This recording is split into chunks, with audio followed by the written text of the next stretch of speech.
Imagine walking down a crowded street only to lock eyes with someone who looks exactly like you, a mirror image, yet somehow wrong.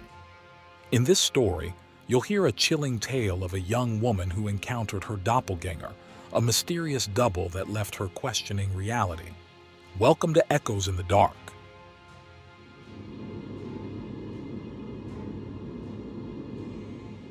It all began on an ordinary summer day. Jenny, a 24-year-old graphic designer, had just moved to a bustling new city.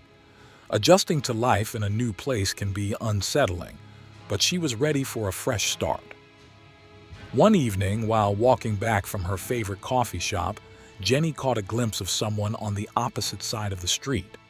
At first, it was just a passing glance, nothing more than a brief look as she adjusted her headphones.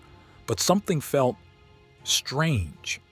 The woman across the street seemed to have her exact same hairstyle, the same bag slung over her shoulder, and even the same stride.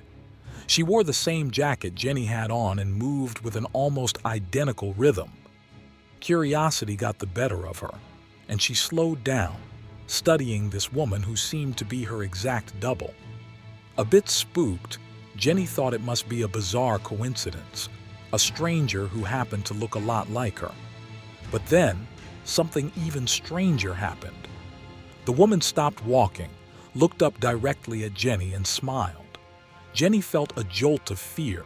It was like looking into a mirror, yet the woman's smile held something unnerving, something asterisk off asterisk.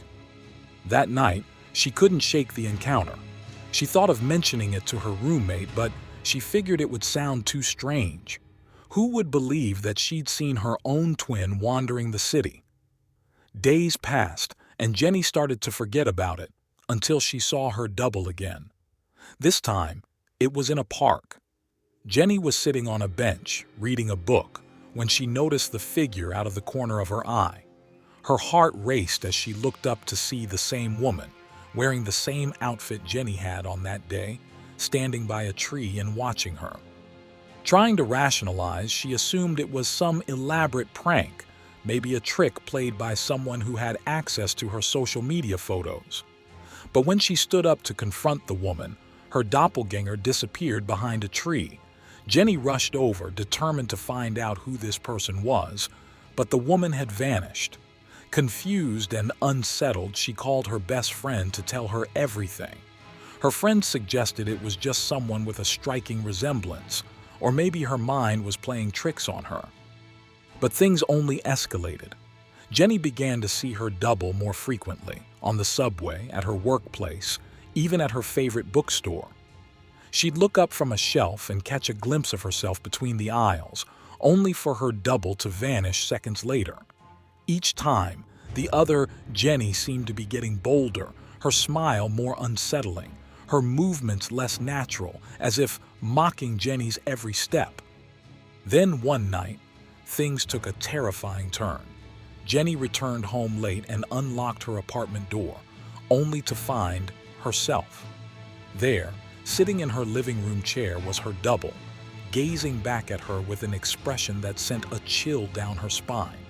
Frozen in shock, Jenny tried to rationalize what she was seeing, but before she could speak, her doppelgänger smirked and said in a voice identical to hers, "You're in my place." In that instant, every fiber of her being screamed at her to run. She turned, stumbled out the door, and fled down the hallway, her heart pounding. The next morning, Jenny tried to convince herself it had been a bad dream, but her unease didn't fade. She found herself constantly looking over her shoulder, paranoid that her double might appear at any moment.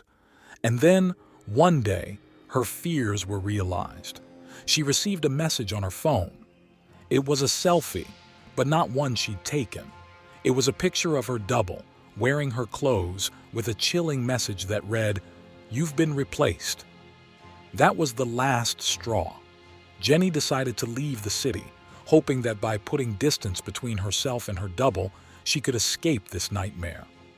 She moved to a quieter town, far from the hustle and bustle, and started over. For a while, she felt safe, but Sometimes she'd catch a glimpse of a familiar figure in the reflection of a shop window, or hear footsteps echoing hers down an empty street. She'd never know for sure if it was just her imagination or if her double was still out there, watching. Some say that everyone has a doppelgänger, a twin somewhere in the world. But doppelgängers in folklore aren't just harmless doubles, they're omens. Legends tell of them as harbingers of bad luck, messengers from another realm, or even malevolent entities that steal one's identity. Was Jenny's encounter a case of mistaken identity? Or was it something more sinister, a supernatural warning, a being from beyond trying to cross into her world? We may never know. But the next time you catch someone who looks just like you in the reflection, just remember, sometimes your mirror image might not be as harmless as it seems.